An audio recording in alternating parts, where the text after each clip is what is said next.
Okay, hello everyone. Good morning.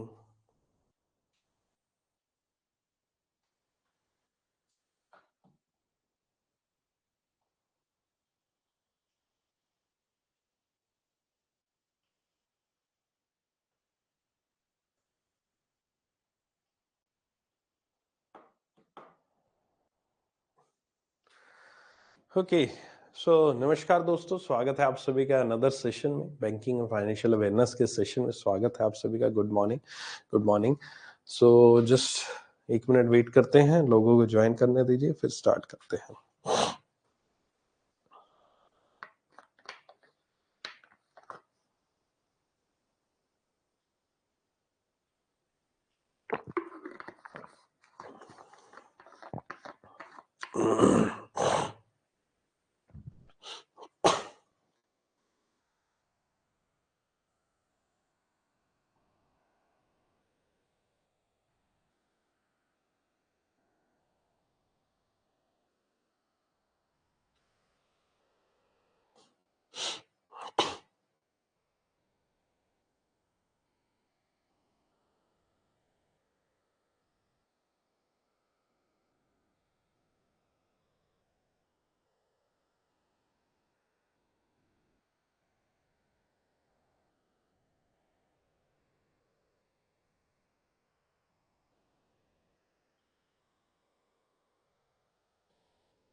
Beta version कुछ upgrade करो, मैंने पहले भी बोला है, कुछ ना कुछ इश्यू होगा। विंडोज 10 वगैरह अपडेट करो, अपनी विंडोज पुरानी होगी आपकी, और कुछ उस तरह का एरर होगा। बाकी कुछ ऐसा इश्यू ज्यादा है नहीं कि आपको रिकॉर्डिंग दिखती नहीं है। रिकॉर्डिंग दिखती है ना?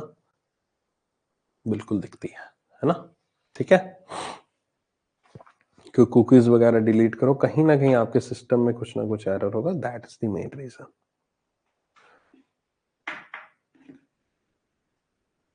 चलिए स्टार्ट करते हैं आज के सेशन को।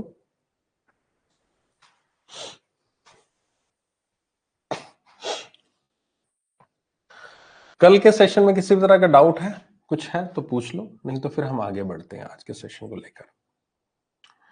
हमने अभी तक 3 पार्ट्स किए हैं, CC, OD and the TL, term loan. ये 3 पोर्शन हमने किए हैं अभी तक अचीव। अब यहां पर इन तीनों में एक बड़ा ही इंपॉर्टेंट पॉइंट था, और वो इंपॉर्टेंट पॉइंट था आपका इंटरेस्ट को लेकर।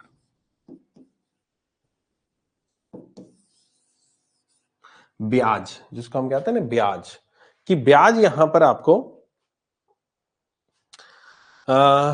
जो आपका ब्याज है वो आपको यहां पर क्या लगता है, कैसे चार्ज होता है, इंटरेस्ट रेट कैसे इन चीजों पर डिसाइड होता है, इसके ऊपर बात करते हैं। देखो, इंटरेस्ट रेट जो आपको लगता है सभी के सभी लोन्स के ऊपर, ये बहुत सारे फैक्टर्स के ऊपर डिपेंड करता है, जिसमें से एक बड़ा ही इंपॉर्टेंट फैक्टर यहां पर रहता है, दैट इज रिस्क। पहला पॉइंट है रिस्क, कि इन लोन्स में रिस्क क्या है, कितना रिस्क है इन लोन्स में। ठीक है। दूसरा मेजॉरिटी फैक्टर है आपका, that is the repo rate. Repo rate क्या है? ठीक है। ये दो फैक्टर्स जो हैं, इन दो फैक्टर्स के ऊपर जितने भी रेट ऑफ इंटरेस्ट हैं, चाहे वो सीसी के हो, ओडी के हो, टर्म लोन के हो, अलग अलग प्रोडक्ट्स के हो बैंक के, वो सारे के सारे इन्हीं पे ही यहां पर डिपेंड रहते हैं, इन्हीं के थ्रू ही यहां पर डिसाइड किए जाते हैं, इन दो फैक्टर्स के ऊपर। और भी बहुत सारे फैक्टर्स होते हैं, लेकिन मैं जो आपको मेजोरिटी चीजें बताने वाला हूं, जिसके बेस पर आपको ऑलमोस्ट सारी चीजें क्लियर हो जाएंगी इंटरेस्ट से जुड़ी, वो रिस्क है, फिर रेपो रेट है। ठीक है। अब यहां पर रिस्क रेपो रेट से संबंधित कैसे है, चलिए सबसे पहले रेपो रेट को देखते हैं कि रेपो रेट से लिंक्ड कैसे है, फिर रिस्क के ऊपर बात करेंगे। रेपो रेट आपको रेपो रेट का थोड़ा बहुत आइडिया होगा, नहीं आइडिया तो जस्ट एक हल्का सा आइडिया दे देता हूं, क्योंकि मैं रेपो रेट को बहुत अलग लेवल पे एक समझाने का कोशिश करूंगा आपको। जब मैं आरबीआई की मॉनेटरी पॉलिसी कराऊंगा तब हम रेपो रेट को बहुत अलग तरीके से, नए तरीके से, यूनिक तरीके से समझेंगे, ठीक है। टिल दैट टाइम अभी रेपो रेट को सिंपल एक ऐसा रेट ऑफ इंटरेस्ट होता है जिस रेट ऑफ इंटरेस्ट पे यहां पर रिजर्व बैंक ऑफ इंडिया किसी बैंक को अगर आवश्यकता है पैसों की, उस रेट ऑफ इंटरेस्ट पर पैसों की नीड को यहां पर पूरा करता है आरबीआई उस पर्टिकुलर बैंक की। मैं एक बैंक हूं, मुझे पैसा चाहिए, मैं आरबीआई के पास जाऊंगा, मुझे पैसा दे दो, आरबीआई मुझे पैसा दे देगा, जो ब्याज मुझसे लेगा वो ब्याज को हम रेपो रेट कहते हैं। ये एक सिंपल सरल भाषा में है, लेकिन एग्जैक्टली रेपो रेट की डेफिनेशन ये नहीं होती है, ठीक है। रेपो रेट की डेफिनेशन ये नहीं होती है लेकिन अधूरी डेफिनेशन है। मैंने जो अभी डेफिनेशन बताई कि रेट ऑफ इंटरेस्ट ऐसे ऐसे होता है, दो उसको रेपो रेट कहते हैं, ये डेफिनेशन आपको हर एक जगह में मिल जाएगी, हर एक टीचर के मुंह से सुन लेंगे, हर एक किताब में ये डेफिनेशन मिल जाएगी, लेकिन ये डेफिनेशन थोड़ी सी अधूरी है। इस डेफिनेशन को पूरा क्या है और इसमें और क्या चीजें होती है, इसको मैं डिटेल में डिस्कस करूंगा जब मॉनेटरी पॉलिसी आपको करवाऊंगा, क्योंकि वो उसी का पार्ट है, तभी उसको पॉइंट को डिस्कस करना, उसको एग्जैक्टली जो रिस्पेक्ट देना टॉपिक को, वो होगा तभी होगा। अभी फिलहाल इस टॉपिक को समझने के लिए आप इतना ही समझ लो कि एक रेट ऑफ इंटरेस्ट जिसपे यहां पर ब्याज जो है वो बैंक्स को चार्ज किया जाता है आरबीआई के द्वारा और बैंक्स को पैसा दिया जाता है, ठीक है। अब जब बैंक्स को यहां पर पैसा दिया गया आरबीआई के द्वारा, अच्छा बताओ फिर रेपो रेट अभी फिलहाल कितनी चल रही है, बताओ जरा मुझे, देखते हैं किसको पता है। तो यहां पर जो रेपो रेट है, यहां पर रिजर्व बैंक ऑफ इंडिया के द्वारा किसी बैंक को, फॉर एग्जांपल एसबीआई को यहां पर जरूरत है पैसों की, वो आरबीआई से पैसा मांगेगा, आरबीआई से, आरबीआई उसको जो पैसा देगा वो रेपो रेट के ऊपर दे देगा, ठीक है।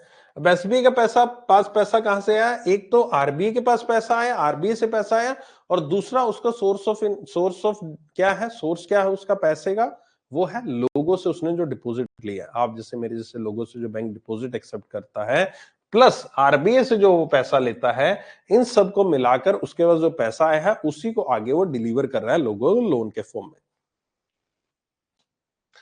अब यहां पर जो रेपो है, ये रेपो यहां पर मान लीजिए कितना परसेंट है रेपो, किसने बताया, 6.5 को, चलो शुक्र है पता है, बढ़िया अच्छी बात है, 6.5%।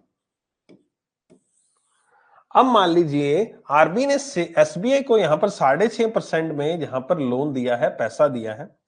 अगर मैं इस 6.5% को, जो पैसा मुझे मिला है, अब ऑब्वियस है मैं इस लोन को, इस पैसे को किसी कस्टमर को देता हूं, तो मैं इसको 6% पे नहीं दूंगा, ऑब्वियस है 6 पे तो नहीं दूंगा ना कस्टमर को, क्योंकि मुझे पीछे 6.5 मिल रही है जो चीज, मैं उसको 6.5 से कम में कैसे दे दूंगा, नहीं दूंगा। मैं उसको ऑब्वियस है ज्यादा ही दूंगा, 6.5 से ज्यादा 7 दूंगा, 7.5 दूंगा, 8 दूंगा, 9 दूंगा, 10 दूंगा, 11 दूंगा।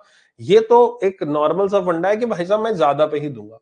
तो जो कस्टमर को यहां पर पैसा दिया जाएगा वो 6.5% से ज्यादा पे ही दिया जाएगा, पहली चीज तो ये है।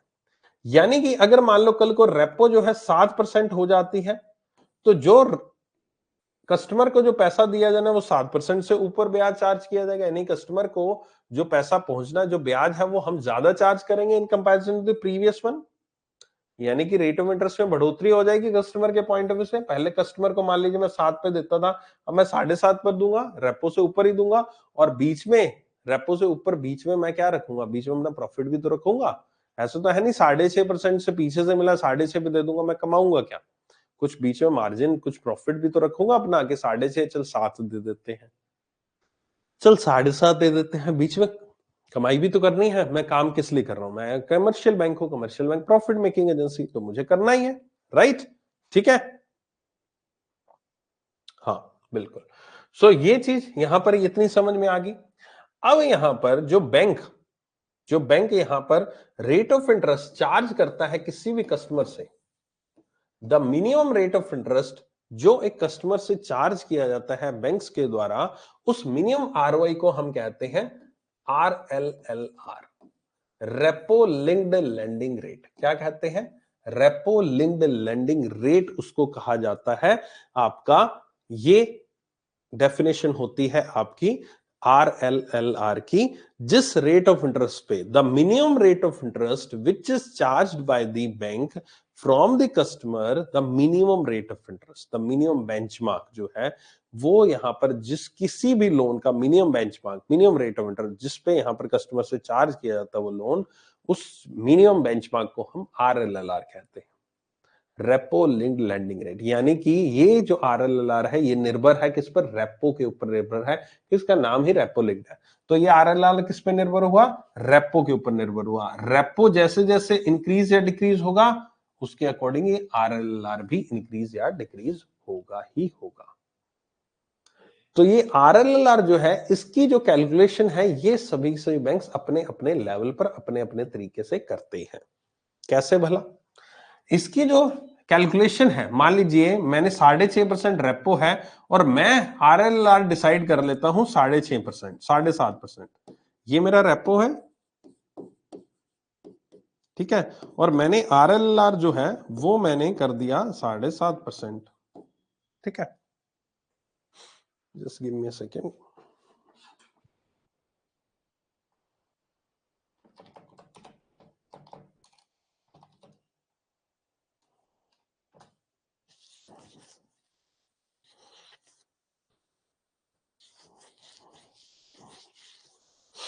ठीक है, चलो, तो मैंने यहां पर आपका RLLR कर दिया 7.5%, जस्ट एन एग्जांपल।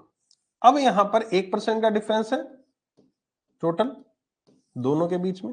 अब 1% मैंने डिफरेंस क्यों लिया, क्यों लिया, मैंने अपना इसमें प्रॉफिट इंश्योर किया कि बैंक को एटलीस्ट प्रॉफिट तो होना चाहिए, कुछ कुछ फायदा तो होना चाहिए।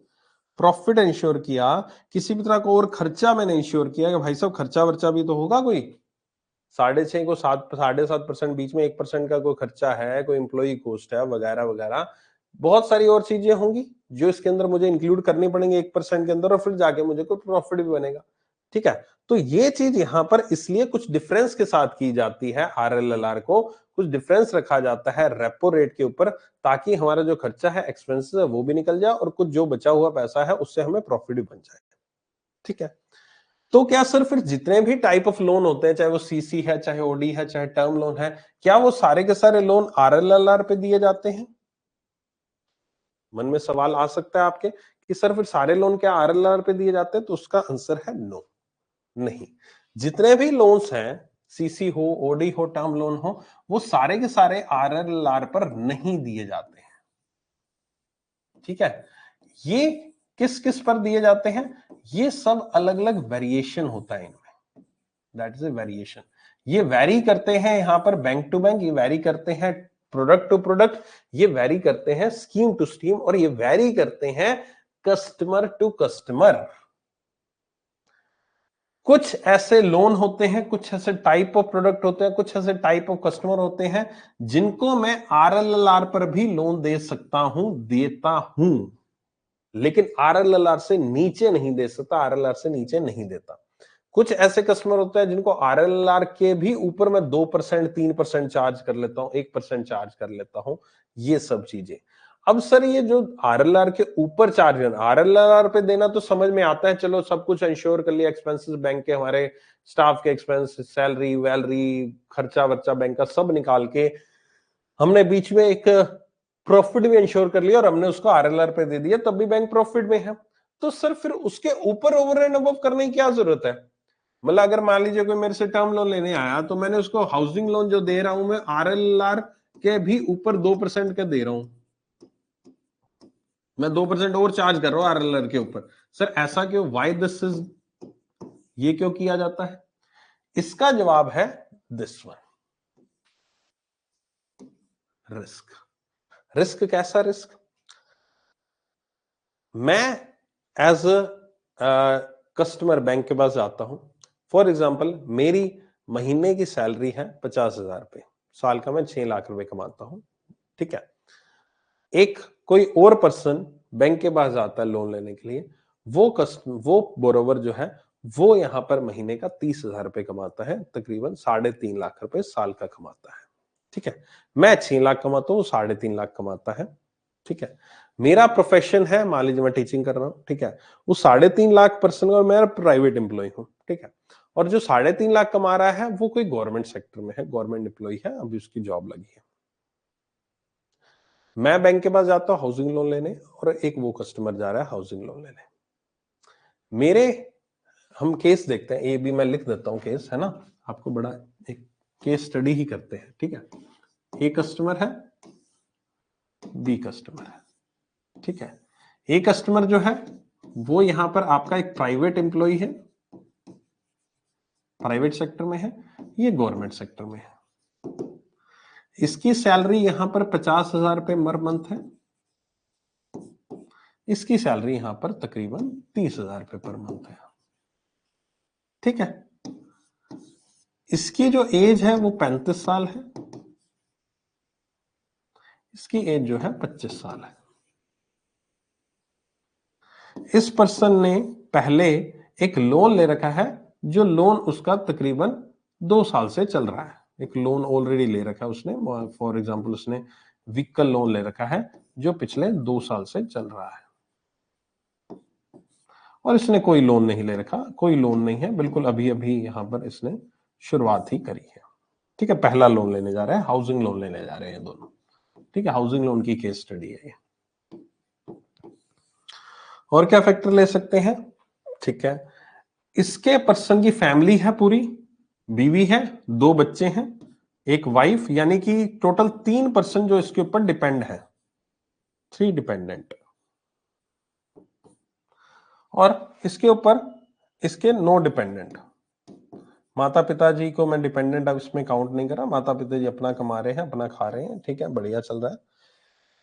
ये एक 5 फैक्टर है, ठीक है, ओके। चलो इसकी सैलरी ऐसा करते हैं, इसकी सैलरी 80,000 कर देते हैं। मुझे बताओ इन दोनों में से कौन सा ऐसा व्यक्ति है जो बैंक बैंक जो है, बैंक उसको कंसीडर कर सकता है कि ये कस्टमर रिस्क नहीं है, इस कस्टमर में, इस कस्टमर में रिस्क नहीं है, नो, मतलब रिस्क कम है।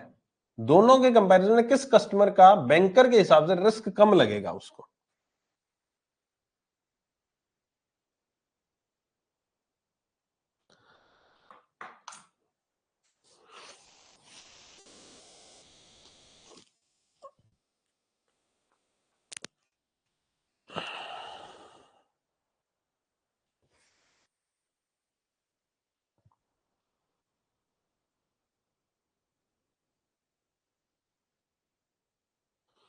सभी बोलो, बाकी भी तो बोलो।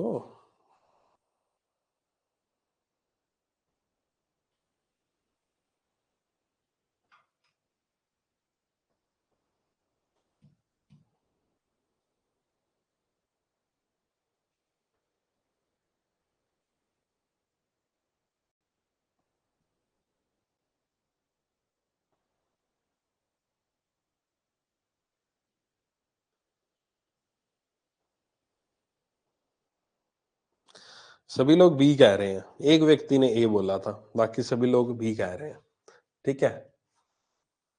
यार क्यों यार, मुझे बताओ, ए पर्सन जो है इसकी सैलरी अच्छी है, यानी कि इसकी रीपेइंग कैपेसिटी बढ़िया है, रीपेमेंट कर सकता है, अच्छी रीपेमेंट कर सकता है बैंक को। दूसरा इसमें फैक्टर, इसका लोन चल रहा है व्हीकल लोन, और बढ़िया चल रहा है पिछले 2 सालों से, यानी कि जब मैं इसकी एक इंफॉर्मेशन निकाल लूंगा पास्ट की कि भाई साहब इसका लोन कैसे चल रहा है, तो बढ़िया लोन चल रहा है, स्मूथ चल रहा है, यानी बैंक को विश्वास हो जाएगा कि यार पहले इसने लोन ले रखा है और वो बढ़िया चल रहा है, तो अब लोन दूंगा तो उसको तो बढ़िया चलेगा। डिपेंडेंट है 3, कल को मान लीजिए इसको कुछ व्यक्ति को हो जाता है, तो किसी डिपेंडेंट है, इससे मैं लोन वसूल कर सकता हूं। इसमें मैं किससे वसूल करूंगा, कोई लीगल हेयर ही नहीं है, कोई वारिस ही नहीं है, किससे वसूल करूंगा लोन? सैलरी भी अच्छी है, ठीक है, एज भी अच्छी है, समझ है, मैच्योरिटी है, अभी मैच्योरिटी नहीं है। अब बताओ, ये फैक्टर जो मैंने बताए, इनके बाद क्या आप आंसर बदलना चाहोगे अपना?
हाँ, जॉब सिक्योरिटी नहीं है ए के पास, प्राइवेट में अगर निकाल दिए गए तो no sir, still B sir, no sir, A के पास डिपेंडेंट लोग है तो मे भी पे ना कर पाए टाइम पे। ठीक है चलो, ऑलरेडी लोन है तो कितना ईएमआई देगा। ठीक है चलो, बहुत बढ़िया बात है, अच्छी बात है, इतनी समझ लग गई तो बहुत बढ़िया बात। ठीक है, तो आई वुड से कि हाँ, आपका आंसर सही है कि बी जो है वो यहाँ पर कम रिस्की है in comparison to A. No doubt repaying capacity ज्यादा है, लेकिन रीपेइंग कैपेसिटी होने के बावजूद इसका लोन ऑलरेडी चल रहा है, जिसकी ईएमआई वो ऑलरेडी पे कर रहा होगा, तो उसकी वजह से इसकी रीपेइंग कैपेसिटी हाउसिंग लोन की कम हो जाएगी। ठीक है, डिपेंडेंट होने का मतलब ये नहीं है कि वो रीपे कर पाएंगे, क्योंकि रीपे जो करना होता है लोन, वो अकेला डिपेंडेंट नहीं पे करते, ऑलरेडी बैंक उसके बदले में सिक्योरिटी लेता है, कुछ ना कुछ गिरवी रखता है, तो वहां से रिकवरी की जाती है, डिपेंडेंट से की जाती है, लेकिन that is the last resort. मतलब जब कोई चारा नहीं बचता तब हम डिपेंडेंट के पास जाते हैं, नहीं तो हम उसी से ही वसूल करते हैं, या फिर हम उसके द्वारा जो चीज गिरवी रखी गई है वो देते हैं। गवर्नमेंट एम्प्लॉय, प्राइवेट एम्प्लॉय का वो थोड़ा सा है कि गवर्नमेंट एम्प्लॉय में फिक्स जॉब है, फिक्स एवरीथिंग है, सैलरी जरूर कम है, लेकिन इसकी रीपेइंग कैपेसिटी, और मोर ओवर रीपेइंग कैपेसिटी हम देख के ही लोन देते हैं। मान लीजिए उसकी रीपेइंग कैपेसिटी ही नहीं है, मान लीजिए उसके हाउसिंग लोन 50 लाख का लेना है, अब 50 लाख की जो ईएमआई उसकी पर मंथ की सैलरी से ज्यादा बनती है, तो हम 50 लाख का लोन देंगे नहीं, हम उसको कम अमाउंट का लोन देंगे। उसके जो लोन की ईएमआई होती है वो टोटली डिपेंड करती है उसकी सैलरी कितनी है, तो सैलरी हम उसकी देंगे तो रीपेइंग कैपेसिटी अपने आप उसकी बन जाएगी, हम उसको उसकी रीपेइंग कैपेसिटी के अनुसार ही लोन देंगे। तो इसलिए इस केस में बी जो है वो कम रिस्की है ए के कंपैरिजन में। तो हम क्या करते हैं, ये दो कस्टमर जब मेरे पास लोन लेने आएंगे हाउसिंग लोन, तो मैं यहां पर एक कस्टमर जो कि ए है, इस कस्टमर से मैं यहां पर ज्यादा चार्ज करूंगा। फॉर एग्जाम्पल मैं RLLR प्लस 1% चार्ज कर लूंगा उस कस्टमर से, ए से, और वहीं पर मेरे पास बी आएगा तो मैं उससे हो सकता है RLLR प्लस 0.5% चार्ज कर लूं। ठीक है, तो मैं बी से ये चार्ज करूंगा और ए से ये चार्ज करूंगा। अब आप कहोगे कि सर चलो ठीक है, आपकी बात सही है, ये केस तो आपने बता दिया, अब और भी बहुत सारे फैक्टर्स हो सकते हैं। सर मैं कितने फैक्टर को कोई याद करने का तरीका है, या फिर मैं जस्ट ये फैक्टर आए मैं अपने हिसाब से अपनी मर्जी से डिसाइड कर लूंगा, ला भाई तेरा रेट ऑफ इंटरेस्ट ये, तेरे को ये दे दिया, तेरे को ये दे दिया, क्या मैं बैंक में ऐसे बैठे बैठे करता रहूंगा? नहीं भाई साहब, तेरे को 0.5 नहीं दूंगा, तेरे को 0.6 दूंगा। अच्छा अच्छा अच्छा भाई साहब, वो उसने क्या काजू कतली देकर गया था पिछली दिवाली पे, चल इसका रेट ऑफ इंटरेस्ट थोड़ा कम कर देता है। अच्छा अच्छा, वो तो यार सोन पापड़ी देकर गया था क्या दिवाली पे, चल इसका रेट ऑफ इंटरेस्ट 1% बढ़ा देते हैं। ऐसा कि सोन पापड़ी, काजू कतली और काजू बादाम डिसाइड करेंगे रेट ऑफ इंटरेस्ट? नहीं। ऐसे केस में अगर हम इसको मैन्युअली करेंगे तो हमारा जो फंडा है वो पूरा बायस्ड हो जाएगा, है ना। जिस कस्टमर ने बढ़िया सा कुछ दिवाली पे हमें देकर गया है उसको रेट ऑफ इंटरेस्ट कम लग जाएगा, और जो दिवाली पे वही सोन पापड़ी देकर गया उसको रेट ऑफ इंटरेस्ट ज्यादा लग जाएगा। तो इसलिए इन सब फैक्टर्स को यहां पर देखते हुए एक हमारे सभी सभी बैंक्स के पास अपना एक खुद का एक सॉफ्टवेयर होता है, और वो सॉफ्टवेयर जो होता है वो सॉफ्टवेयर यहां पर रिस्क असेसमेंट का होता है। रिस्क किया जाता है उस सॉफ्टवेयर के थ्रू। ठीक है, सभी बैंक का अपना अपना एक सॉफ्टवेयर होता है, अपना अपना डेवलपमेंट होता है। उस सॉफ्टवेयर में यहां पर आपके बहुत सारे पैरामीटर्स को, अब ऑब्वियस आप इंजीनियर होंगे या सॉफ्टवेयर इंजीनियर होंगे, जो भी होगा, तो आपको आइडिया होगा इस चीज का कि मैं एक ऐसा सॉफ्टवेयर बना सकता हूं जिसमें बहुत सारे पैरामीटर्स ऑलरेडी डाल दूं, और उन पैरामीटर्स के हिसाब से मैं हरेक व्यक्ति को रैंकिंग दे सकता है मेरा एक सॉफ्टवेयर।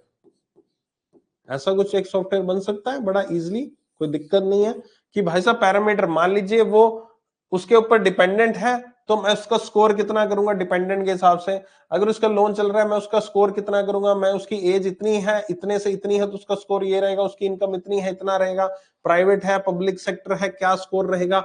ऐसे बहुत सारे पैरामीटर, कम से कम 50-100 पैरामीटर्स मैं उसके डाल दूंगा, और उन पैरामीटर्स को जब मैं अपना सॉफ्टवेयर खोलूंगा एज एन एम्प्लॉई, तो वो सारे के सारे पैरामीटर्स को मुझे एक एक करके चूज करना है उस कस्टमर के अकॉर्डिंग, और फिर सबमिट कर देना। और जैसे ही मैं सबमिट करूंगा उस कस्टमर की एक ऑटोमेटिक रैंकिंग आ जाएगी एक स्कोर आ जाएगा उस कस्टमर का ऑटोमेटिक। वो स्कोर यहाँ पर 1 से 10 भी हो सकता है, वो स्कोर 1 से 100 भी हो सकता है, वेरी करता है बैंक टू बैंक। कुछ बैंक्स में ये 1 से 100 तक का स्कोर बताता है, कुछ बैंक्स में ये 1 से 10 का स्कोर बताता है।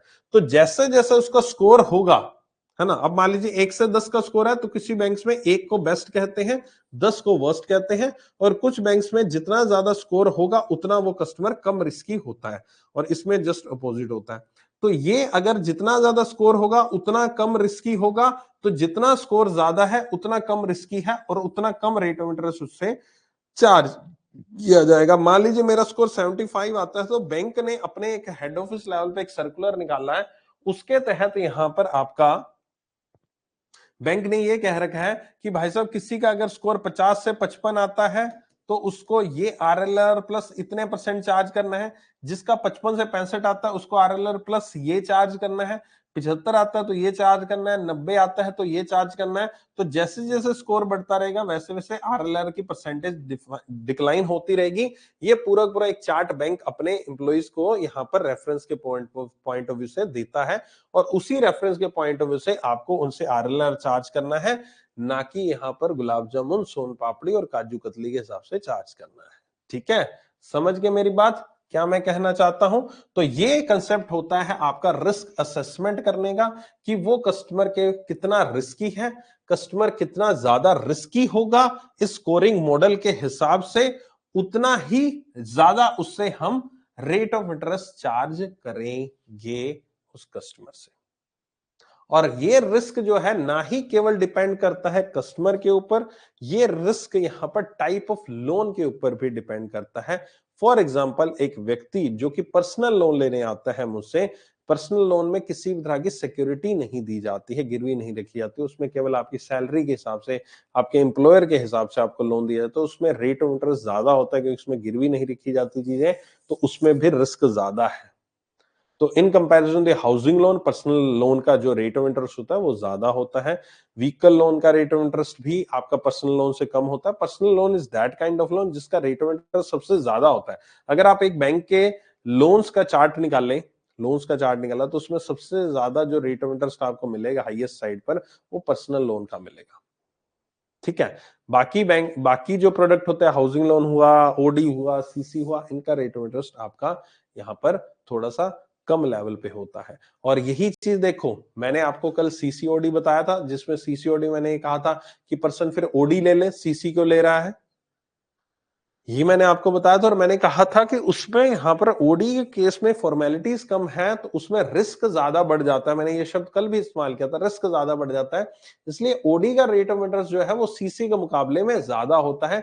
इसलिए जो बड़े बिजनेस हाउसेस जिनका पूरी की पूरी सही समझ है अपने बिजनेस की, सही प्रॉपर रिकॉर्ड्स मेंटेन करके चलते हैं, अपनी अकाउंटिंग ट्रीटमेंट सही करके चलते हैं, तो वो सीसी को प्रेफर करते हैं। और बैंकिंग इंडस्ट्री में अगर जैसे मैंने बताया personal loan is on higher side, उसी तरह से जो लोअर साइड पर रेट ऑफ इंटरेस्ट होता है वो कैश क्रेडिट का होता है। कैश क्रेडिट अकाउंट जो होते हैं जो कस्टमर के, इनके रेट ऑफ इंटरेस्ट सबसे कम लेवल पे दिखने को मिलते हैं। और काफी बार ऐसे भी रेट ऑफ इंटरेस्ट देखने को मिलते हैं सीसी लिमिट में कि भाई साहब सीसी वाले को उन्होंने आरएलआर पर ही दे दिया, क्योंकि मार्केट में कंपटीशन बहुत है। देखो एक मेरे पास कस्टमर आया 5 लाख, 6 लाख, 10 लाख वगैरह वगैरह इस तरह के लोन लेने, छोटे मोटे लोन लेने 20 लाख का। जब एक बिजनेसमैन आता है मेरे पास लोन लेने तो करोड़ों में, छोटे बिजनेसमैन की बात करें, बड़े बिजनेस में 5 करोड़, 10 करोड़, 50 करोड़, 100 करोड़, इस तरह के जब लोन लिए जाते हैं तब मेरा थोड़ा सा पोर्टफोलियो जो है, मेरा बिजनेस जो है बढ़ा दिखता है।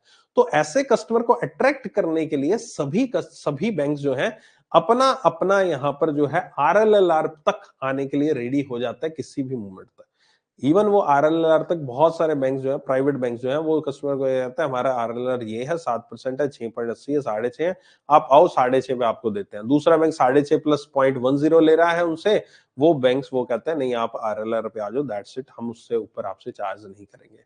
मार्केट में कंपटीशन को ध्यान में देखते हुए ये सीसी लिमिट जो है वो बहुत कम रेट पे मिलती है। अभी तो फिलहाल यहाँ पर रेट ऑफ इंटरेस्ट में ज्यादा बदलाव नहीं हुआ है क्योंकि रेपो ज्यादा बदली नहीं है, सिमिलर लेवल पर रखी गई है, क्योंकि बढ़ाई गई थी रेपो पिछले दिनों में, उसके बाद डिक्लाइन देखने को नहीं मिला फिलहाल। तो फिलहाल यहाँ पर जो रेट ऑफ इंटरेस्ट है वो थोड़े से पिछले सालों के कंपैरिजन में थोड़े हायर साइड पर है, लेकिन स्टिल जो आरएलआर पर भी यहाँ पर आपका लोन दिया जाता है और वो दिया जा भी रहा है कंपटीशन को ध्यान में रखते हुए। हाउसिंग लोन, व्हीकल लोन के लिए इतना कंपटीशन यहाँ पर होता है, नो डाउट, उसका भी कंपटीशन, उसकी भी अच्छी मार्केट है, लेकिन जो मेजोरिटी ऑफ बैंक्स हैं जहां पर कंपटीशन करते हैं, जो फाइट करते हैं, वो ये बड़ी लिमिट्स जो होती हैं, बड़े लोन होते हैं सीसी वगैरह, इनके ऊपर फाइट करते हैं, इनके ऊपर काम करते हैं। ठीक है, तो ये सारे के सारे लोन प्रोडक्ट्स, जो रिस्क असेसमेंट है, और इवन जो रिस्क असेसमेंट सीसीओडी के केस में होता है, उस रिस्क असेसमेंट में इनके फाइनेंशियल्स भी शामिल हो जाते हैं। जैसे ये पैरामीटर्स तो पर्सनल लेवल पे मैंने शामिल किए हैं, जब बिजनेस की बात करें तो बिजनेस से और पैरामीटर शामिल हो जाते हैं, लाइक दी आपका बिजनेस के फाइनेंशियल्स क्या है, पिछले साल आपने क्या क्या परफॉर्मेंस दिया है, कितनी सेल्स की है, कितना प्रॉफिट आया है, आगे फ्यूचर में क्या प्रॉफिट करने वाला है, फ्यूचर में क्या प्रोजेक्शन करने वाले हैं, उसके ऊपर भी डिपेंड करते हैं आपका ये सब चीजें। क्लियर है सारा कुछ? कोई डाउट, कोई समस्या है तो पूछ लो।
तो इस तरह से यहां पर बैंक्स के द्वारा अपना रेट ऑफ इंटरेस्ट जो है वो चार्ज किया जाता है। इसके ऊपर डिपेंड करता है आपका आरओआई।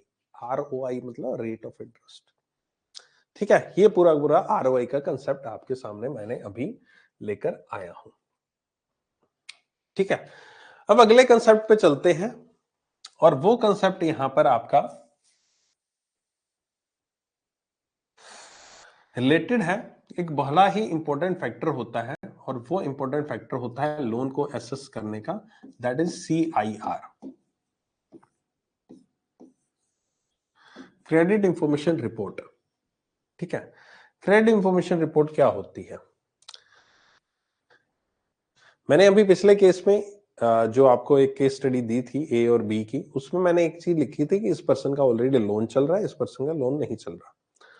अब मान लीजिए एक केस में वो जो लोन जो चल रहा है उसका, वो उसका लोन बेकार बेकार मतलब कि उसका लोन ढंग से नहीं वो ईएमआई पे कर रहा, एक महीने देता है, दूसरे महीने नहीं देता, फिर तीसरे महीने इकट्ठी ईएमआई पे कर रहा है, वगैरह वगैरह, इस तरह से पे कर रहा है। अब वो किसी थर्ड बैंक के पास लोन लेने जाता है। ठीक है, अब उस थर्ड बैंक को उसने लोन दे रहा है जो आपका वो बैंक, अब उस बैंक को अगर ये पता करना हो कि इस पर्सन ने पहले क्या लोन ले रखा है, अगर उस पर्सन ने पहले लोन ले रखा है तो क्या वो लोन सही तरीके से चल रहा है, नहीं चल रहा, ये जानना उस बैंक के लिए बहुत जरूरी है। क्यों? दो रीजन है उसके पीछे। पहली रीजन ये है कि उस पर्सन की रीपेमेंट जो है, उस पर्सन की रीपेमेंट जो शेड्यूल है या फिर रीपेमेंट जो कैपेसिटी है, क्या वो रीपे कर पा रहा है लोन पिछला या नहीं कर पा रहा, क्या वो कर पा रहा है या नहीं कर पा रहा। एक तो ये इंपॉर्टेंट चीज है, जानना जरूरी है, क्योंकि अगर वो पिछला लोन ही नहीं पे कर पा रहा तो मैं जो लोन दूंगा वो कैसे पे करेगा। ठीक है, दूसरी चीज कि जो उसने ऑलरेडी लोन ले रखा है, जो लोन उसका चल रहा है, उसका ईएमआई कितनी है। ईएमआई क्यों मैं जानना चाहता हूं? क्योंकि जब मैं यहां पर अपनी नया लोन उसको दे रहा हूं तो उसकी क्या होता है, उसकी मुझे रीपेमेंट कैपेसिटी जज करनी है। कैसे? थोड़ा सा इससे अलग लेकर चलता हूं। मान लीजिए मेरी 50,000 इनकम है महीने की। ठीक है, अब मैंने लोन लेना है कोई एक हाउसिंग लोन, जो कि मैं ले रहा हूं 50 लाख का। कितने साल के लिए? 15 साल के लिए। ब्याज इसका बन रहा है 9%। ठीक है, ये मेरी एक स्कीम है जिसके तहत मैं इतना लेना चाहता हूं बैंक में जाकर, और मेरी इनकम इतनी है। जस्ट एन एग्जांपल, मैं कैलकुलेशन नहीं कर रहा, जस्ट एन एग्जांपल। अगर मैं इसकी इस कंडीशन पे मैं इसकी ईएमआई निकाल लूं, तो अगर एग्जांपल के रूप में इसकी ईएमआई जो है, जस्ट एक ही नंबर ले रहा हूं रेंडमली, कुछ भी, 40,000 बनती है। अगर इसकी ईएमआई 40,000 पर मंथ बनती है, मेरी इनकम 50,000 है, ईएमआई मेरी 40,000 बनती है, यानी कि मेरे पास जो घर में बचेगा पैसा, इसकी किस्त देने के बाद इतने लोन की, वो 10,000 केवल बचेगा। क्या एक व्यक्ति जिसकी इनकम 50,000 है और उसकी ईएमआई 40,000 में चले जाती है, और उसके बीवी बच्चे हैं, चलो अकेला भी है, क्या उसका घर खर्च 10,000 रुपए में चल सकता है? चल सकता है। आप कहोगे हाँ सर चल सकता है, क्या दिक्कत है? 10,000 रुपए का क्या ही खर्चा होता है? रोटी चाय पानी खानी है, खा लेंगे हम, है ना? पीजी में रहना, रह लेंगे हम। 10,000 ही तो खर्चा हुआ, कोई होगा एक आधा हजार तो हम मम्मी पापा से ले लेंगे, खर्चा भाड़ा और ले लेंगे, क्या ही दिक्कत है? हो जाएगा, काम गुजारा हो जाएगा, है ना? लेकिन ये काम गुजारा just for the time being एक अच्छा लगता है कि हो जाएगा, लेकिन जब ये चीज थोड़ा सा समय और बिताती है ना, तब ना ही सेविंग होती है, ना ही कुछ होता है, तो फिर यहां पर दिक्कत आनी शुरू हो जाती है। लेकिन ये चीज प्रैक्टिकली बैंक के पॉइंट ऑफ से पॉसिबल नहीं है। तो बैंक्स ने क्या कर रखा है, सभी बैंक्स का, ये जो मैं अब बताने वाला हूं, ये सभी बैंक्स का अपना अपना तरीका है, सभी बैंक्स अपना अपना वेरिएशन है। किसी बैंक का कोई फिक्स नहीं है, यूनिवर्सल नहीं है ये चीज जो बताने वाला हूं। काफी सारे बैंक्स यहां पर जब हाउसिंग लोन लेते हैं, तो वो एक क्राइटेरिया फॉलो करते हैं, उसकी कैलकुलेशन करते हैं, नेट टेक होम की salary, net take home salary निकालते हैं, नेट टेक होम इनकम बोल लीजिए, नेट टेक होम इनकम निकालते हैं। और बहुत सारे बैंक्स जो हैं, नेट टेक होम इनकम का जो परसेंटेज है, वो सभी का अपना अपना एवरेज अलग अलग होता है, वेरी होता है। ये इनका कहना होता है कि मान लीजिए फॉर एग्जांपल कि इनकी नेट टेक होम इनकम जो है, इस पर्सन की एटलीस्ट 40% होनी चाहिए। अब 40% से नेट टेक होम इनकम का मतलब क्या है कि जो इसकी 50,000 सैलरी है, इसका मैक्स टू मैक्स जो ईएमआई बननी चाहिए वो 30,000 रुपए की बननी चाहिए। यानी कि इसका जो बचा हुआ पैसा, यानी कि नेट टेक होम इनकम, यानी कि जो बचा हुआ घर में जो पैसा लेकर जा रहा है, वो एटलीस्ट 20,000 रुपए होना चाहिए। नेट टेक होम 40% का मतलब ये हुआ कि उसकी इनकम का 40% नेट टेक होम, यानी कि 20,000 रुपए उसके घर पर बचना चाहिए। अब बाकी कितना, बाकी का बचा उसका 30,000 रुपए, तो 30,000 रुपए तक की वो ईएमआई पे करने के लिए कैपेबल है। इससे ज्यादा अगर ईएमआई बनती है तो हम उसको लोन नहीं देंगे। अगर इससे ज्यादा ईएमआई बनती है, उसके लिए हम ये कर सकते हैं, या तो उसको लोन चाहिए तो हम उसकी लोन की अमाउंट को रिड्यूस कर सकते हैं, जिससे ईएमआई जो है वो कम हो जाएगी और उसकी नेट टेक होम इनकम बन जाएगी। या फिर उसकी लोन का जो टेन्योर है वो उसको इंक्रीज कर सकते हैं, जिससे ईएमआई जो है वो कम हो जाएगी।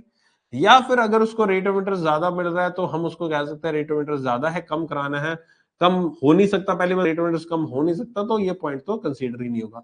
इन दोनों में खेला जा सकता है, तो लोन अमाउंट तुम कम कर लो बेटा, या फिर तुम ईयर्स को बढ़ा दो, जिससे ईएमआई तुम्हारी जो है बदल जाएगी। ठीक है, तो ये यहां पर क्राइटेरिया होता है नेट टेक होम इनकम का, और ये नेट टेक होम इनकम के बेस पर यहां पर हम ईएमआई को है कैलकुलेशन करते हैं। और ये ईएमआई की कैलकुलेशन करने के लिए मुझे ये पता होना चाहिए कि ये व्यक्ति जो मेरे से नया लोन लेने आया है, इस व्यक्ति का पहले कोई लोन चल रहा है या नहीं चल रहा। अगर उस व्यक्ति का पहले लोन चल रहा है, अगर उस व्यक्ति का पहले लोन चल रहा है, तो ऑब्वियस है उस लोन को यहां पर हमें कंसीडर करना पड़ेगा आपकी नेट टेक होम में। अब मान लीजिए इस व्यक्ति ने मेरे से लोन ले लिया, लोन लेने आ रहा है, 50,000 उसकी इनकम है, नेट टेक होम इनकम मैंने 20,000 निकाल ली, 30,000 इस ईएमआई इसकी थी, लेकिन ऑलरेडी उसका एक व्हीकल लोन चल रहा था जिसकी ईएमआई महीने के 10,000 रुपए जा रही थी, जिसकी ईएमआई 10,000 रुपए जा रही थी। इसको मैंने कंसीडर नहीं किया और उसकी नेट टेक होम इनकम यहां पर आपके मैंने निकाल के उसको लोन दे दिया। अगर मैं इसको कंसीडर नहीं कर रहा हूं किसी भी कारण, इसकी कारण क्या हो सकता है, मुझे पता ही नहीं चला इसने पहले ले रखा है, मुझे पता ही नहीं चला, मुझे कहां से पता चलता, उसने मुझे बताया नहीं कि पहले व्हीकल लोन चल रहा है। अगर उसने बताया होता तो मैं इसको कैलकुलेशन में लेता क्योंकि वो जरूरी है, क्योंकि नेट टेक होम निकलता है कि इस इंसान के जितने भी लोन है उनकी ईएमआई को निकालने के बाद, यानी पहले जो लोन चल रहा है वो ईएमआई, और जो अभी फ्यूचर में लोन लेने जा रहा है उसकी ईएमआई को निकालने के बाद मेरा जो नेट टेक होम इनकम मेरे पास होना चाहिए। तो वो नेट टेक होम इनकम, इस केस में हमने व्हीकल लोन को कंसीडर ही नहीं किया, तो नेट टेक होम इनकम गलत निकला। ये जो चीज मैंने बताई है ना, प्रैक्टिकल बहुत बार बैंकर्स के साथ हो चुकी है, और इसी चक्कर में उनको सस्पेंशन भी मिल चुका है कि हम जो नेट टेक होम की कैलकुलेशन करते हैं उसमें हम बहुत सारे ऐसे फैक्टर्स जो है उनको कंसीडर नहीं करते हैं, अनजाने अनजाने में, ठीक है, इंटेंशनली भी हो सकता है, नॉन इंटेंशनली भी हो सकता है कि गलती से रह गया, यहाँ पर हमने ध्यान नहीं दिया, और ये इंटेंशनली हो चाहे अनइंटेंशनली हो, बैंक आपको इसके लिए यहाँ पर जिम्मेवार ठहरा सकता है, और बैंक ये आपको कह सकता है आपने इसकी कैलकुलेशन गलत की। टिल द टाइम जब तक वो अकाउंट सही चल रहा है, टिल द टाइम वो अकाउंट यहाँ पर हमें रीपे कर रहा है, बढ़िया चल रहा है, तब तक ऐसे मुद्दा, तब तक ऐसी आवाज नहीं उठेगी। जिस दिन ये अकाउंट खराब होना शुरू है, जिस दिन इस पर्सन ने पेमेंट करनी बंद कर दी, जिस दिन ये अकाउंट एनपी हो गया, उसके बाद आप जो चेकिंग होगी, ऑडिट होगी, इनके डॉक्यूमेंट्स की, इनकी चेकिंग की, जब लोन दिया गया और उसमें अगर खामी पाएगी, क्योंकि जिसने लोन दिया था, जिसने लोन प्रोसेस किया था, जिसने लोन अप्रूव किया था, उस पर्सन को यहाँ पर आपका क्या हो सकता है, उस पर्सन के ऊपर बैंक कार्रवाई कर सकता है, उसको सस्पेंड कर सकता है, उसको डिमोट कर सकता है, उसका प्रमोशन रोक सकता है, उसके सैलरी इंक्रीमेंट जो है वो रोके जा सकते हैं। तो इसलिए ये सब चीजें करनी बहुत ही ज्यादा सेफ लेवल पे करनी जरूरी है, फूक फूक के कदम रखना होता है जब आप किसी को इस तरह का लोन देते हैं। नेट टेक होम इनकम उसकी अच्छे से निकाल लीजिए, पता कर लीजिए कोई और लोन चल तो नहीं रहा, क्योंकि ये नेट टेक होम की कैलकुलेशन के ऊपर केसेस मैंने बहुत सारे देखे हैं, है ना, जाने अनजाने में यहाँ पर कर दिए जाते हैं, राइट। तो ये जो मैं ईएमआई है मुझे निकालनी है, अब वो कस्टमर मुझे कह रहा है कि मेरा पहले कोई लोन नहीं चल रहा, ठीक है, लेकिन मेरे पास एक ऐसा हथियार है, that is the CIR, credit information report, जिसके थ्रू मुझे पता चल जाता है कि उस व्यक्ति का पहले कोई लोन चल रहा है या नहीं चल रहा है। ये चीज मुझे वहां से पता चल जाती है। अभी तक कोई डाउट, कोई समस्या?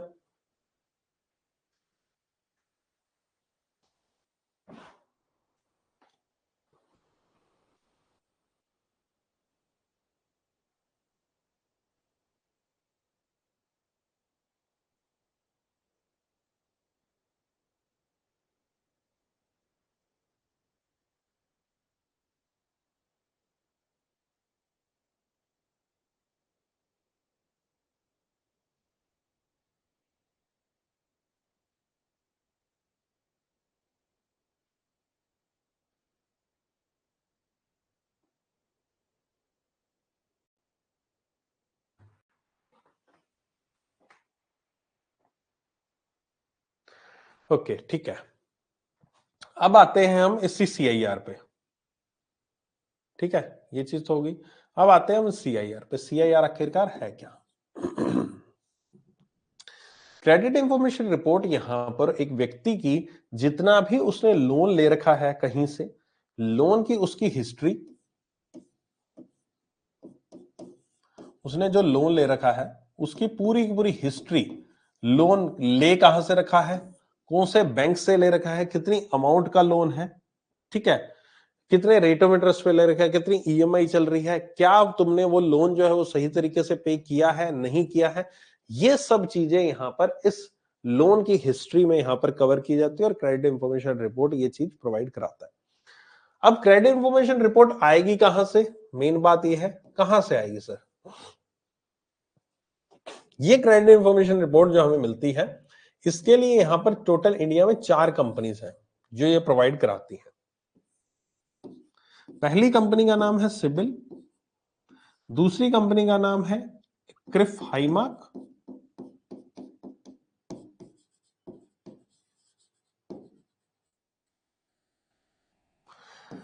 तीसरी कंपनी का नाम है एक्सपीरियन,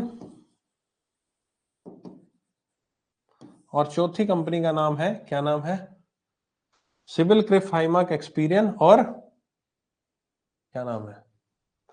नाम मैं हमेशा चौथी कंपनी का नाम, कभी कोई कंपनी का नाम भूल जाता, कभी कोई कंपनी का नाम भूल जाता। मैं ये हमेशा ये पेड क्लास में कभी मैं एक्सपीरियन भूल जाता हूँ, कभी मैं क्रिफ हाईमार्क भूल जाता हूँ, है ना, कभी मैं कोई भूल जाता हूँ। बताओ चौथी कंपनी का नाम क्या है?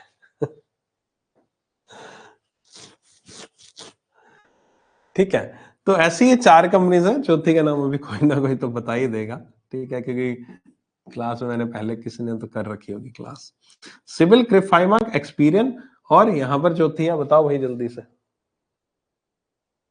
हाँ, क्या नाम दिया? क्रिसिल ने, इक्विफैक्स, इक्विफैक्स, इक्विफैक्स। बेटा क्रिसिल व्रिसिल नहीं है ना, CRISIL is not a credit information company. ये तुम्हारा मन का वहम जो है ना क्रिसिल वाला, ये भी तोड़ूंगा अभी थोड़ी देर में।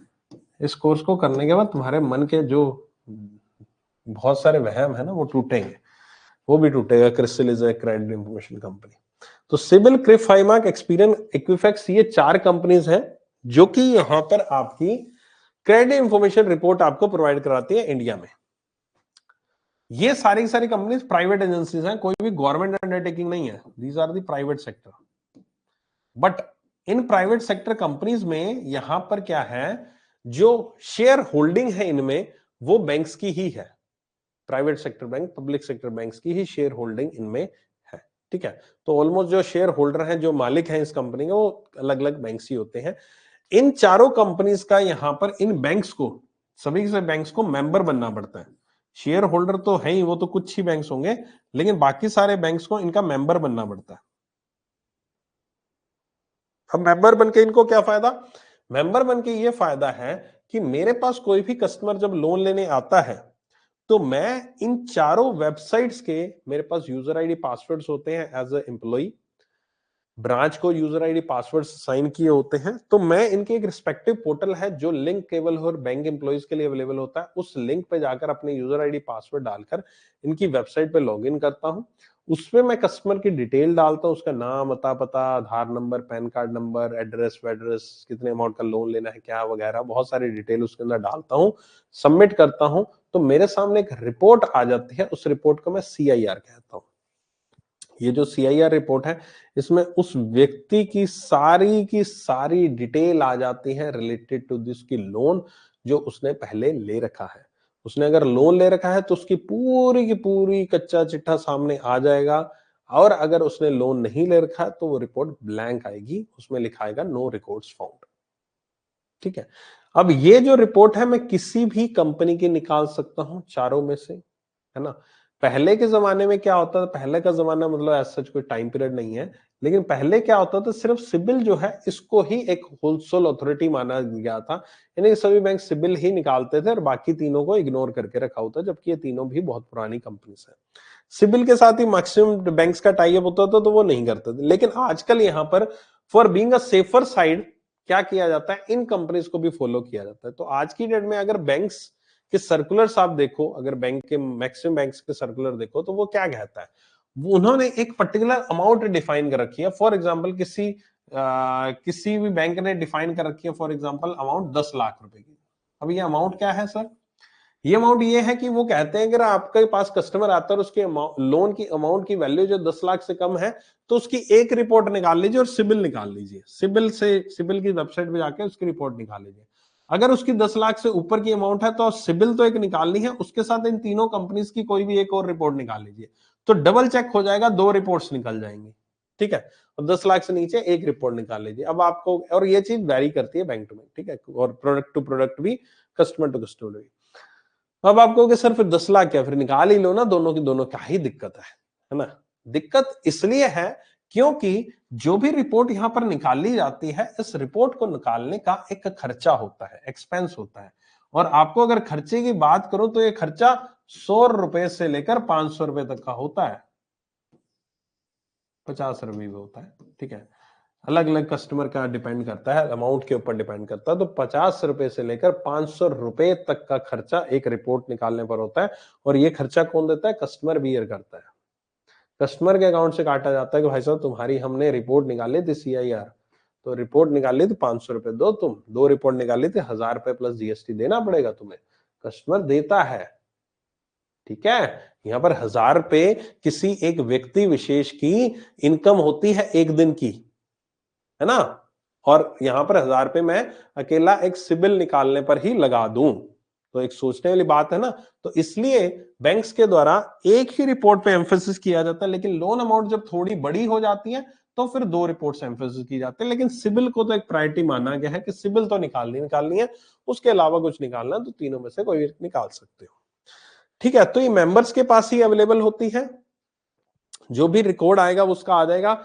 उस रिकॉर्ड में आप चेक कर सकते हो इस पर्सन की ईएमआई क्या है और उस पर्सन ने पहले जो लोन लिया है उसको रीपे कर पा रहा है ढंग से या नहीं कर पा रहा। अगर नहीं ढंग से रीपे कर पा रहा तो हम कस्टमर से पूछेंगे भाई साहब क्या गड़बड़ है, आपने पहले लोन लिया था तो नहीं रीपे कर पा रहे, अब आप मेरे से और लोन लेने आ गए, आप पिछला ही नहीं चुका अरे हो तो मेरा लोन कैसे चुकाओगे। तो कस्टमर अगर जस्टिफिकेशन देता है और आप उसकी बात से सेटिस्फाई हो तो लोन भी दिया जा सकता है। आप लोन के लिए मना नहीं कर सकते, अब लोन के लिए मना नहीं कर सकते आप उसको, ठीक है, लोन आपको देना पड़ेगा। लेकिन अगर बैंक की क्राइटेरिया आपको इजाजत देता है तो बैंक का क्राइटेरिया क्या फंडा है, जैसे मैंने अभी पिछले में आपको बताया था पिछले केस में कि रेट ऑफ इंटरेस्ट का क्या फंडा है कि भाई साहब दिवाली की मिठाई डिसाइड नहीं करती रेट ऑफ इंटरेस्ट क्या रहेगा, डिसाइड क्या करता है उसका जो रिस्क स्कोर है, जो स्कोरिंग मॉडल है उसमें स्कोर क्या है उसके ऊपर डिपेंड करता है कि आपका क्या रेट ऑफ इंटरेस्ट रहेगा। सेम उसी तरह से जो सीआईआर है, ये सीआईआर भी यहां पर जब रिपोर्ट निकलती है तो सीआईआर रिपोर्ट में एक स्कोर निकलता है, स्कोर आता है। ये स्कोर के ऊपर डिपेंड करता है कि क्या यहां पर लोन दिया जा सकता है नहीं दिया जा सकता। स्कोर कैसे होता है, फॉर एग्जांपल सिबिल है, इसका स्कोर यहां पर 300 से 900 के बीच में आता है किसी कस्टमर का। कोई भी कस्टमर जब एक सिबिल निकालते हैं किसी कस्टमर की तो उसका स्कोर 300 से 900 के बीच में आता है। 300 यहां पर वर्स्ट सिचुएशन है और 900 यहां पर बेस्ट सिचुएशन है। जितना स्कोर उसका 900 के नजदीक आएगा यानी कि वो उतना ही बढ़िया कस्टमर है, यानी कि उसने जो पिछला लोन ले रखा है बढ़िया तरीके से चल रहा है। जितना 900 के नजदीक आता जाएगा, जितना 300 के नजदीक आता रहेगा यानी कि इसने कहीं ना कहीं डिफॉल्ट किया, कहीं ना कहीं गड़बड़ किया। तो बैंक्स ने क्या कर रखा है, ये चीज जो बताने वाला सभी बैंक्स की अपनी अपनी क्राइटेरिया है, कुछ एक फिक्स नहीं है कि मान लीजिए किसी बैंक ने कह दिया कि अगर इस कस्टमर का 550 स्कोर या इससे नीचे आता है तो उसको लोन नहीं देना है। किसी बैंक ने कह दिया अगर 600 से नीचे स्कोर आता है तो उसको लोन नहीं देना है। तो ये एक फिक्स क्राइटेरिया है जिसके बेस पर हम एक कस्टमर को डिनाई कर सकते हैं as per our bank policy. आपका स्कोर यहाँ पर 540 आ रहा है, 530 आ रहा है, लेकिन हमारी बैंक की पॉलिसी ये कहती है कि 550 से नीचे किसका भी स्कोर आता है हम उसको लोन नहीं देते। तो you may go, you may leave, आप जा सकते हैं, आपको लोन नहीं मिलेगा, आप एलिजिबल नहीं हो हमारे बैंक की पॉलिसी के अनुसार। किसी दूसरे बैंक में ट्राई करो, हो सकता है किसी दूसरे बैंक का जो स्कोरिंग मॉडल है उसके तहत वो 500 पे भी लोन दे दें तो आप वहां से जाके ले लें, लेकिन हमारे बैंक में आपको लोन नहीं मिलेगा। तो ये एक तरीका है अगर किसी लोन को रिजेक्ट करना है आपको, तरीका इन द सेंस की ऑब्वियस है उसका स्कोर कम क्या है, उसका स्कोर कम इसलिए क्योंकि उसकी लोन जो पिछला उसने ले रखा था वो सही तरीके से नहीं पे किया, एनपीए था या डूब गया था या काफी महीने तक उसने ईएमआई नहीं पे करी, इसलिए उसका स्कोर इतना कम है। तो फिर जब कस्टमर ने पास्ट में ही इतना अच्छा परफॉर्म नहीं किया तो फ्यूचर में हम कैसे एक्सपेक्ट कर सकते हैं कि हमारा लोन भी वो सही तरीके से पे करेगा। तो ये एक स्कोरिंग मॉडल होता है जिसके बेस पर यहां पर हम डिसाइड कर सकते हैं इस कस्टमर को लोन देना है या नहीं देना। सभी कंपनीज का अपना अपना स्कोरिंग मॉडल होता है, अपने लेवल पे ही काम करते हैं, ऑलमोस्ट सभी का 300-900 की रेंज में ही काम करता है ये स्कोरिंग मॉडल। ठीक है, अब यहां पर बात आती है सर किसी ने अगर लोन नहीं ले रखा तो क्या स्कोर आएगा, फिर उसका स्कोर कुछ नहीं आता, वहां पर मैंने बताया नो रिकॉर्ड फाउंड आता है या उसका स्कोर -1 आ जाता है, वहां पर -1 लिखा जाता है। अगर किसी का यहां पर लोन नहीं ले रखा है तो उसका स्कोर -1 भी लिखा जाता है। ठीक है, अब ये जो सीआईआर होते हैं, दो तरीके की सीआईआर होती हैं। एक सीआईआर होती है कंज्यूमर सीआईआर, एक होती है कमर्शियल सीआईआर।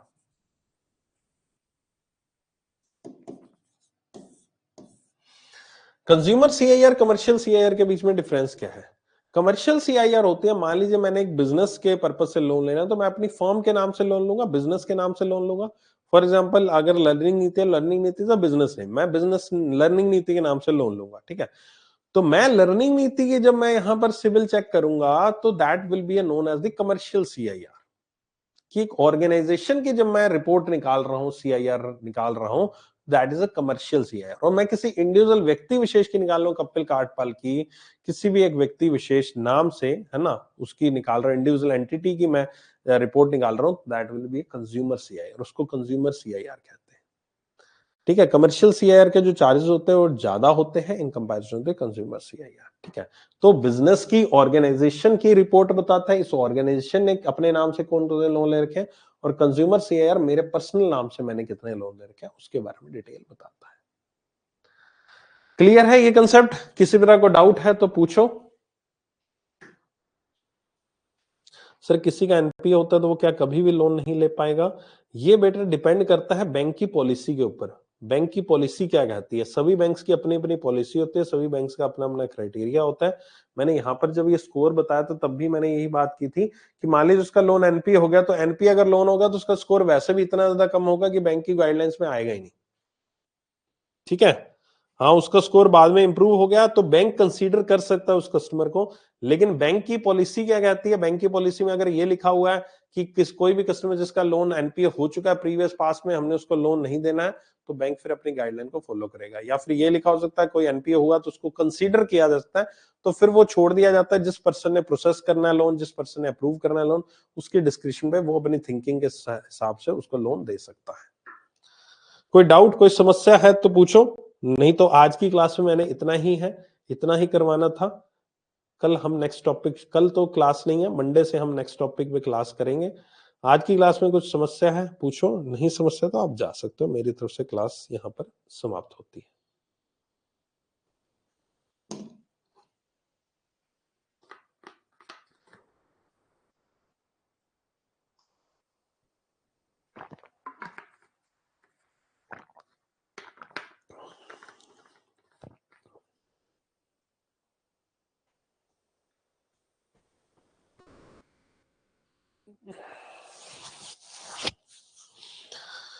ठीक है, सेशन एंड करें?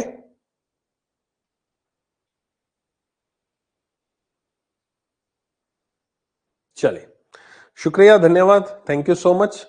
मिलते हैं फिर नेक्स्ट सेशन में मंडे को। कल करंट अफेयर्स की क्लास तो होगी, बैंकिंग अवेयरनेस की क्लास हम करेंगे अब मंडे को। उम्मीद करता हूं आज आपने बहुत कुछ नया सीखा होगा, बहुत कुछ पता लगा होगा जो कि पहले आपको नहीं सीखा होगा, कहीं से आपने पढ़ा नहीं होगा। आज आपको बहुत ज्यादा नॉलेज मिली। और अगर आप पहली बार स्टूडेंट है तो आई वुड से कि you are lucky enough to get such kind of knowledge. आपको नॉलेज मिल रही है, अब लकी हो, क्योंकि ये बैंक में जाकर आपको ये नॉलेज, शायद ही इतनी नॉलेज बैंक में जाने के बाद भी आपको इतना प्यार से कोई समझाएगा जो मैं अभी आपको समझा रहा हूँ। आपके बैंक में नौकरी लगने के बाद आपको ये सब चीजें बहुत काम आने वाली है। वहां आपको किसी से पूछने की जरूरत नहीं पड़ेगी, एग्जाम में तो काम आएंगी आएंगी, इंटरव्यू में काम आएंगी, उसका ट्रेनिंग में भी काम आएंगे, उसका बैंक की जो नौकरी करोगे ना उसमें भी काम आएंगे। ये सेशंस जो मैं लेता हूं बैंकिंग अवेयरनेस के सेशंस, आप एग्जाम पॉइंट ऑफ व्यू से सोच के अगर ले रहे हैं तो वो भी अच्छी बात है, लेकिन अगर इन सेशंस को एज ए नॉलेज के पॉइंट ऑफ व्यू से भी पढ़ोगे ना, you will definitely not lose anything. कई बार होता है ना कि हम अपनी पढ़ाई से बहुत कुछ सीखते हैं, ये सेशंस उनमें से एक सेशंस है। आप इस कोर्स से आप बहुत कुछ सीख कर जाओगे। खुदा ना खास तो 1% चांस ऐसा भी है कि नहीं होता सिलेक्शन, तो भी इन सेशन से इतना कुछ सीख लोगे कि आपको आगे जिंदगी भर कभी भी कोई बैंकिंग का काम होगा ना, कहीं पर भी आप गड़बड़ नहीं करोगे, कहीं पर भी आप ठोकर नहीं खाओगे, और आप खुद से बैंक वाले को समझाओगे भाई साहब ये काम ऐसे होगा। ठीक है, चलो, ओके, बाय बाय।